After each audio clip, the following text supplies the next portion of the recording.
Bonjour la famille, bienvenue ici dans mon cours de physique-chimie niveau terminal. Donc, dans cette vidéo, nous allons continuer avec le cours de chimie, chapitre D, et parle des solutions aqueuses d'acide chlorhydrique et d'hydroxyde de sodium. Donc, on va parler d'acide fort et des bases fortes. Ok. Donc, dans ce chapitre, le chlorure d'hydrogène, sa solution aqueuse.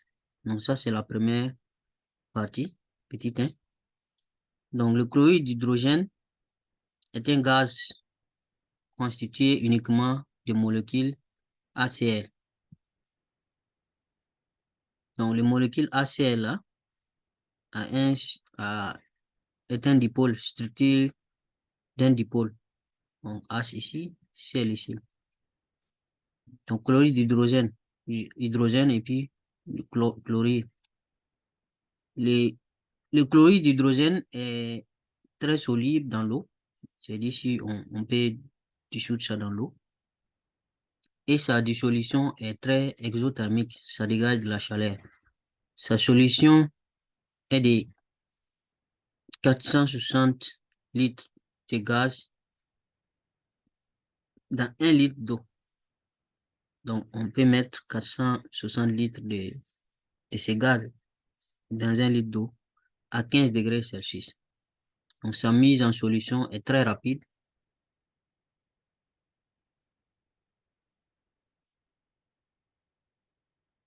Donc, les solutions d'acide chlorhydrique sont des électrolytes. Ça veut dire que ça peut conduire du courant électrique. Voilà. Donc, les solutions d'acide chlorhydrique renferment des ions H3. Quand on dit solution, déjà, ça veut dire qu'on a pris l'acide là, on a mis dans l'eau. Donc, c'est ça, solution. On a défini ça dans le cours précédent. Donc, H3O+, et Cl-. Ce sont ces ions-là qui font que les solutions-là, en réalité, sont électrolytes, conduisent du courant électrique. Donc, des ions positifs et des ions négatifs. Donc, ces ions-là, on peut les mettre en évidence aussi, respectivement, par la mesure du pH et l'action du nitrate d'argent sur les ions chlorures. Voilà. Donc, avec les pH, on peut mettre en évidence les ions H3O+. Dans le cours du premier chapitre de chimie, on avait parlé de ça. Maintenant, les ions nitrate et les ions chlorures, là, on peut les mettre en évidence avec l'action du nitrate d'argent. C'est comme ce qu'on fait, mise en évidence des ions qui vont en troisième. Donc, la dissociation ionique, c'est-à-dire quand on met ça dans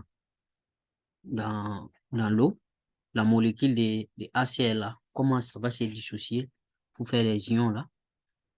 Les ions hydrogène dans l'eau est totale. Donc, la dissociation ionique du chlorure d'hydrogène là, dans l'eau est totale. Donc, il n'y a pas une partie qui va se dissocier et puis l'autre partie n'est pas dissociée. Donc, la solution obtenue est appelée solution d'acide chlorhydrique.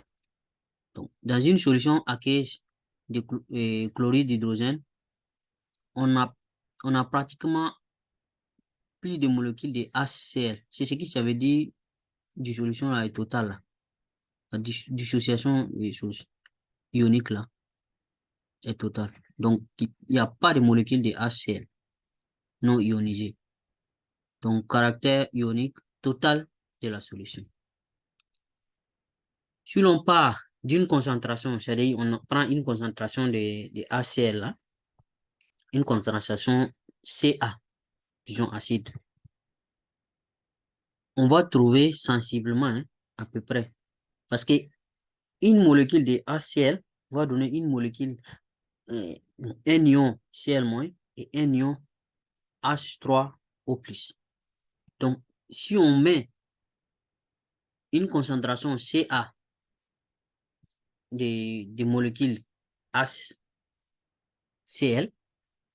on va avoir la même concentration, le même nombre en ion Cl- et le même nombre en ion H3O+. Voilà pourquoi, si on a une concentration d'acide Ca au départ, on aura la même concentration pour les ions Cl- et la même concentration pour les ions H3O+, à peu près. Donc, voilà l'équation. On prend HCl, des molécules de HCl, plus des molécules de l'eau. Donc, l'équation va donner ça. Donc, cette molécule H3, H là, va venir ici, ça va faire H3O+, et le Cl là va rester Cl-. Donc, c'est ça l'équation. Donc, il y a quelque chose qui est très important ici. À partir de là, on dit une espèce chimique A est minoritaire par rapport à une espèce chimique B en solution si la concentration de A divisée par la concentration de B est inférieure ou égale à 10 puissance moins 2. Dans ce cas, on dit que A est minoritaire par rapport à B. Maintenant, si A divisé par B, la concentration de A divisée par concentration de B est vraiment petite, qui est plus petite ou égale à 10 puissance moins 4. C'est très petit. Dans ce cas, on dit que A est ultra minoritaire par rapport à B. Donc, vous allez voir à quoi ça va nous servir, ultra minoritaire, minoritaire, ultra minoritaire, là. Donc, on prend un exemple. Une solution de chlorure d'hydrogène, on a pH égal à 3 et la concentration 10 puissance moins 3 mol par litre. Demande de calculer les concentrations des espèces chimiques en solution et déduire l'expression du pH. Vous allez voir, vous connaissez déjà l'expression du pH, non? Voilà. Mais ici, dans ces cas d'acide là, on peut trouver pH là sans utiliser la concentration des ions H3O+. Là. Donc, l'équation bilan, je pense qu'on a déjà montré ça.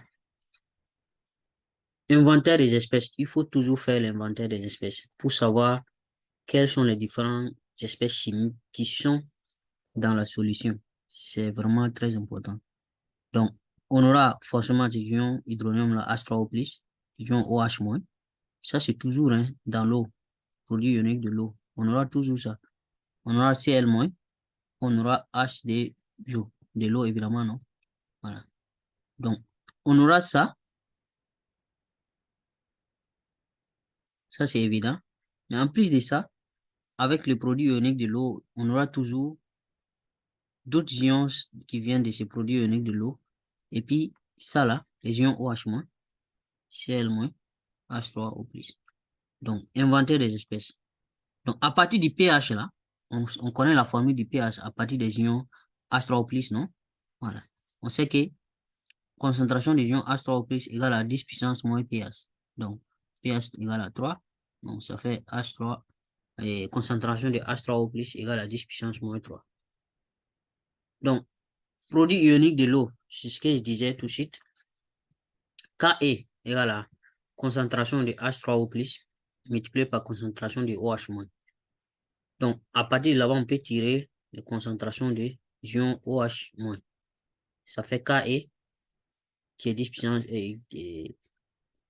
moins 14, divisé par concentration de H3O+, c'est ça on vient d'avoir ici tout de suite. Donc, 10 puissance moins 14 divisé par 10 puissance moins 3, c'est ça qui fait 10 puissance moins 11. Maintenant, on va comparer. On vient de le dire, hein, comparaison. Là. Si on compare les ions OH- et les ions OH, H3O+, leur concentration, on voit que concentration de OH- divisé par concentration de H3O+, c'est égal à 10 puissance moins 8. Et ça, c'est vraiment très petit. Plus petit que 10 puissance moins 4. Et on vient de dire que quand concentration de A divisé par concentration de B est inférieure ou égale à 10 puissance moins 14, alors le A là, ce qui est le numérateur là, est ultra minoritaire. Donc, on conclut que les ions OH- sont ultra minoritaires devant les ions hydronium. Donc, c'est-à-dire, voilà, ultra minoritaire, voilà ce qui est supérieur 2 fois. Ou bien OH- inférieur. Donc, De l'électroneutralité maintenant, ça aussi, dans le chapitre précédent, vous avez vu. L'électroneutralité est quelque chose de vraiment très important aussi dans, si vous voulez traiter bien vos exercices. Parce que la solution doit être neutre. Donc, on avait vu la formule de l'électroneutralité. La puissance, vous multipliez en bas. Donc, on a H3O plus. La puissance ici, les charges ici, c'est 1.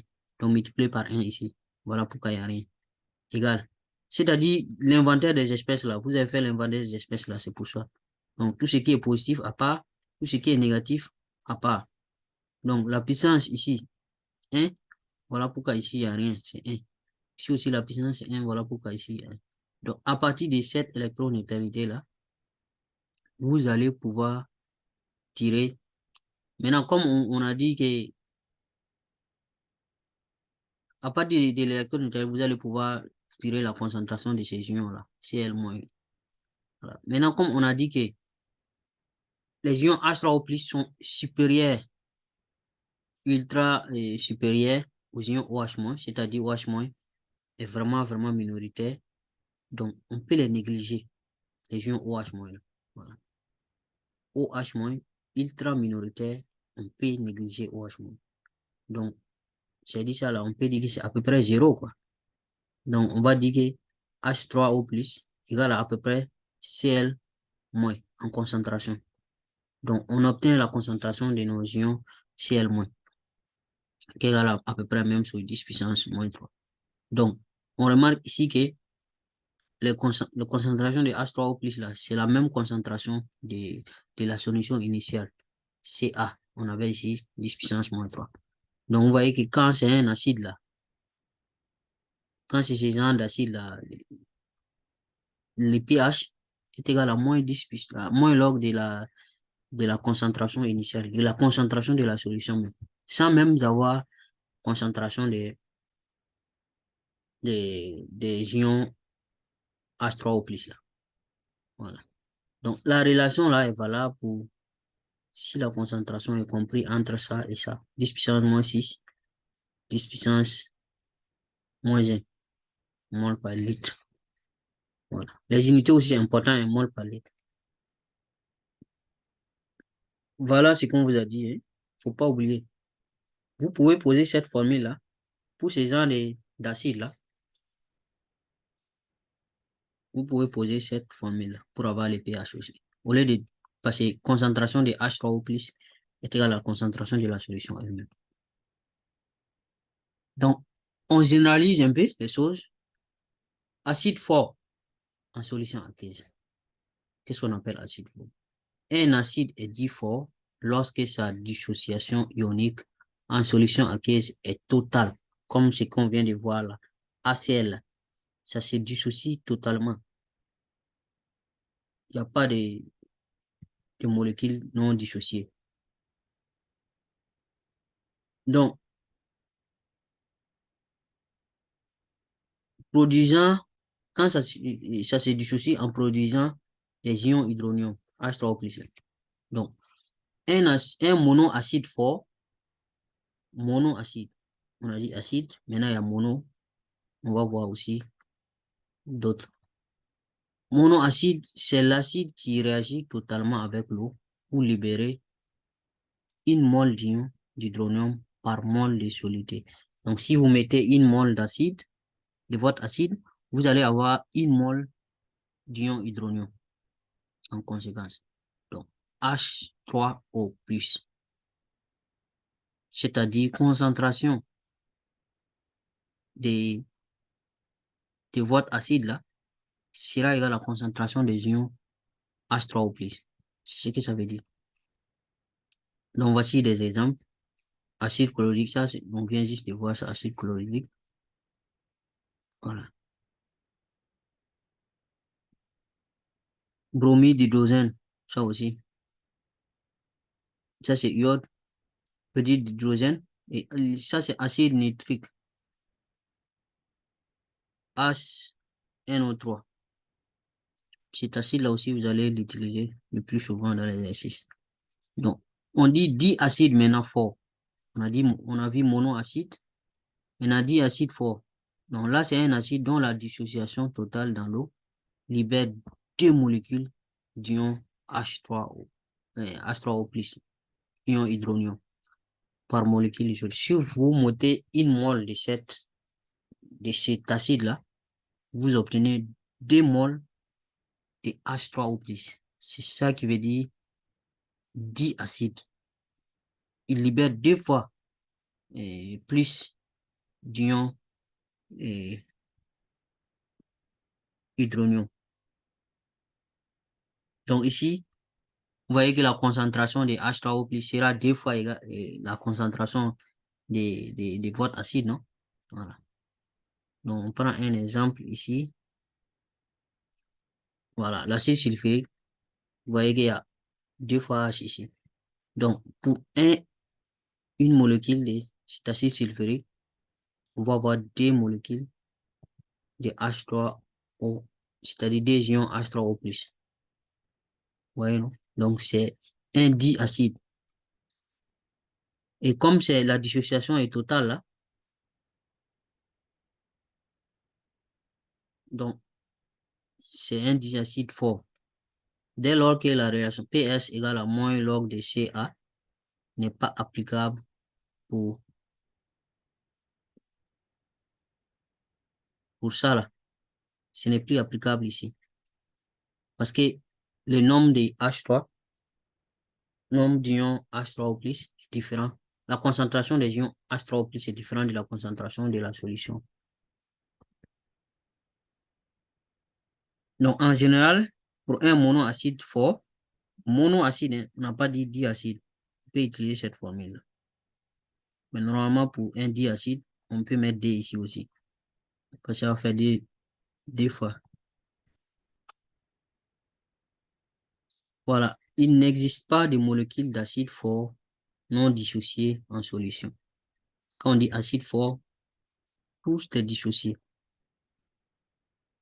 Donc, on va aller maintenant avec l'hydroxyde de sodium, avec sa solution aqueuse. Donc, les NaOH. L'hydroxyde de sodium de formule NaOH. Là, c'est un solide. Et HCl, c'était un gaz. Là, on a affaire à un solide. On le trouve sur les marchés sous forme de paillettes ou de pastilles. Donc, sa dissolution dans l'eau est complète aussi. Et on retrouve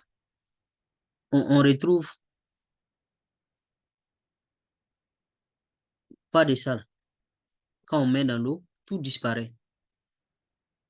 Voilà. Tout va être dissocié. Et l'équation sera ça. Na plus OH moins.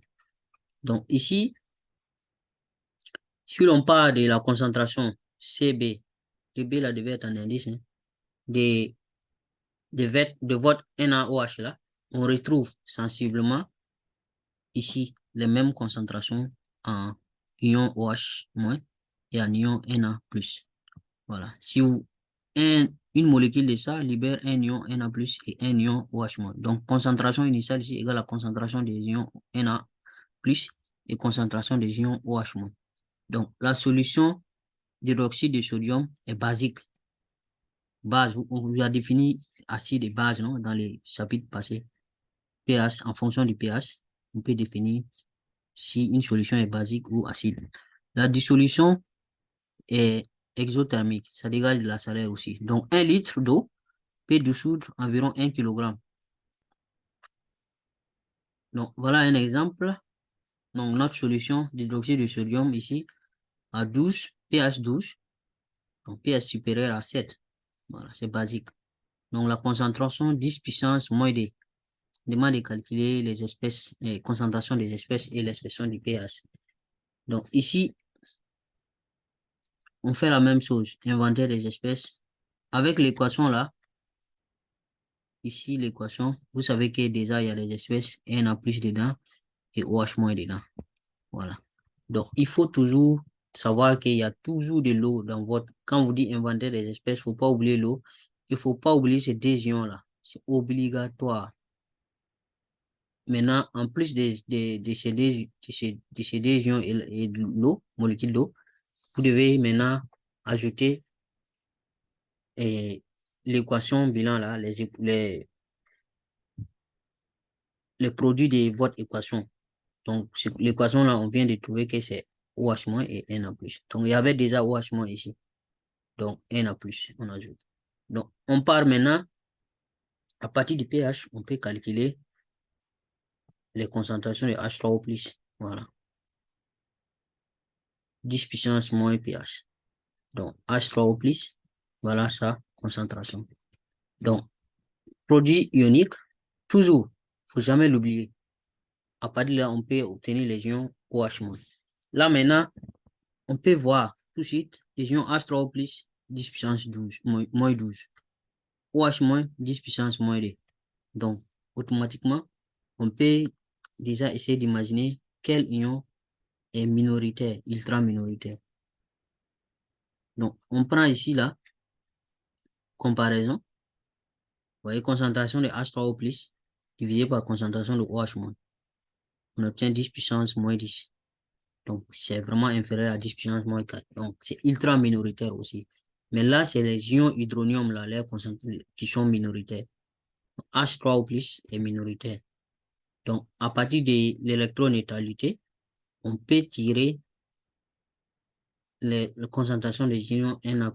Donc, en considérant que OH- là est vraiment faible et je vais dire H3O+ est vraiment faible, donc on aura Na+ égal à peu près OH- en concentration.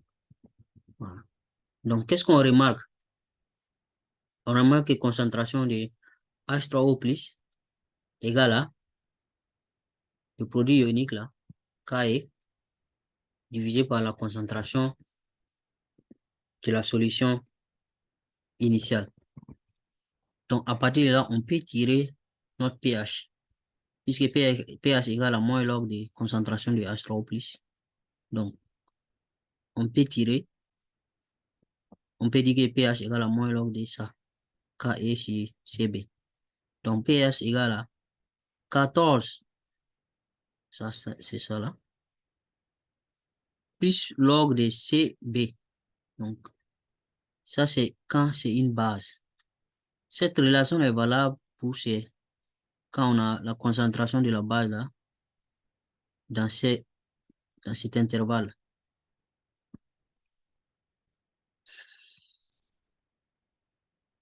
Donc, une monobase aussi est une base qui libère en solution acquise une mole des ions OH- pour une mole de soluté introduite. Donc, on a exemple ici, NaOH, KOH. Donc, le pH d'une solution de monobase, voici la formule. Concentration. Donc, monoacide, ça libère pour une mole de soluté, on a une mole de H3O+. Monobase, une mole de soluté libère une mole de OH-. Donc, voici la formule du pH pour monoacide, pH, on est comme concentration de H3O+ égale à concentration de la solution. On peut utiliser concentration de la solution, donc moins log de Ca. Voilà. Pour monobase, le pH égale à 14 plus log de Cb. Cb, c'est la concentration de la base, quoi. Maintenant, on part à 10 bases. On avait défini 10 acides, maintenant 10 bases. Donc, 10 bases, au lieu de libérer une mole pour une mole de soluté, là, c'est 2 moles de OH- que ça va libérer. Donc, une 10 base forte est une base qui libère en solution aqueuse 2 moles d'ion OH- pour une mole de soluté introduite. Donc, la 10 base forte là, La plus courante, c'est l'hydroxyde de calcium qui est là. Donc, si on met une molécule, hydroxyde de calcium, on obtient deux molécules, des ions OH-. Vous voyez? 10 bases fortes. Voici un exemple ici d'application ici. Donc, à 25 degrés, on dissout 100 millilitres d'eau pure sans variation de volume. 2 mg d'hydroxyde de sodium. Donc, on dissout 2 mg d'hydroxyde de sodium. Donc, inventaire des espèces chimiques et pH. Donc, là, c'est ce qu'on vient de faire là. C'est à peu près la même chose. Donc, on a la formule et l'équation bilan pour aider à faire l'inventaire des espèces. Donc, H3O plus, OH-, obligatoire. Donc, de là, on a Na+, et on a OH- aussi. Donc, ici, la valeur du pH, la concentration CB égale à quoi? Nombre de moles de notre base divisé par volume, non? Voilà. Donc, alors que le nombre de moles, on a vu que ça fait masse sur masse molaire. Donc, ça veut dire que la concentration, c'est tout simplement donc masse sur masse molaire multiplié par volume. Donc, ici, la masse milligrammes, on a tout simplement converti ça en grammes. Ça fait D grammes. Et D 10 puissance moins 3 grammes. Donc, masse molaire, c'est ça qui fait 40. Donc, ça, normalement, vous devez savoir, hein, même si on ne vous dit pas. Voilà. Donc, l'hydroxyde de sodium, masse molaire, c'est 40. Vous savez ça. Donc, ici, les 100 millilitres, là, c'est ça qui fait 0,1 litre. Donc, on a la concentration et 5 10 puissance moins 14 ici. Donc, solution d'hydroxyde de sodium, c'est une base forte. Donc, on peut poser la formule là comme ça directement. Et puis, on a notre pH ici. Directement. Sans passer par la concentration des ions H3O+, là, on peut déterminer directement parce que c'est une base forte. Donc, on va s'arrêter là pour ce cours. Et prochainement, on va faire des exercices d'application pour que les gens puissent mieux comprendre. Voilà. Donc, abonnez-vous et partagez pour faire profiter vos amis aussi. Merci beaucoup.